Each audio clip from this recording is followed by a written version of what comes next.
This is a four criteria process, correct? Explain Yes. what goes into picking a top wine. So out of 20,000 wines, it's hard to boil it down to just one. We look at quality first, that's the score.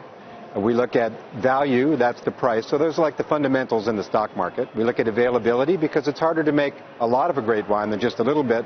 And then there's the emotional factor, the X factor, what really got us excited this year. So what have been a couple of the past winners, and how important, after you deem them top wines, do you typically see a flow through into pickup in sales? They sell out immediately. Wow. Okay. Last year was California, Relentless from Schaefer, beautiful Syrah blend.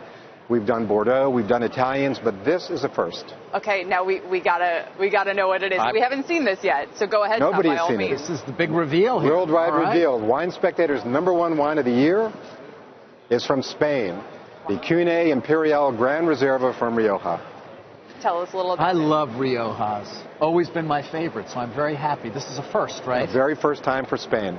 And really, this is a balance between the ultra-modern California style and the ultra-traditional, say, Burgundy or Tuscany.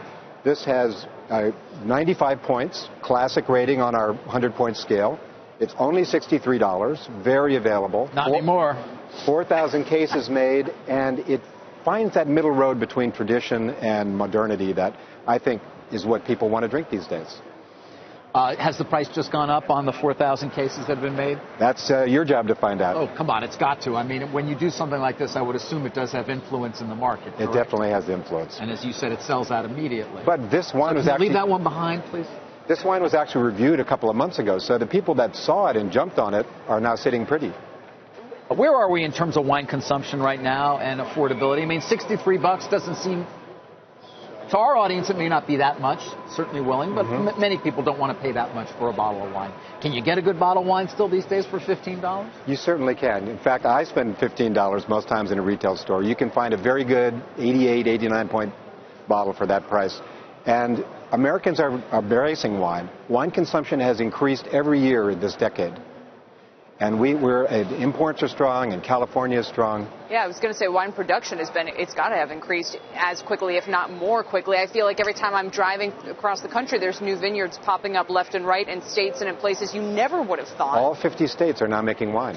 What impact is that having? I mean, are more American wines good wines, or is there just more of it? Well, I think there's both.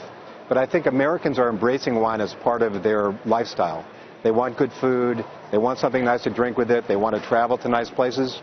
They're high achievers like your viewers, and they want the good life. Well, I've always wanted to go visit Rioja. It's a beautiful region. This is a 19th century winery, still in the same family hands, 5 generations. They're really doing it right. They grow most of their grapes. They're very careful about the winemaking.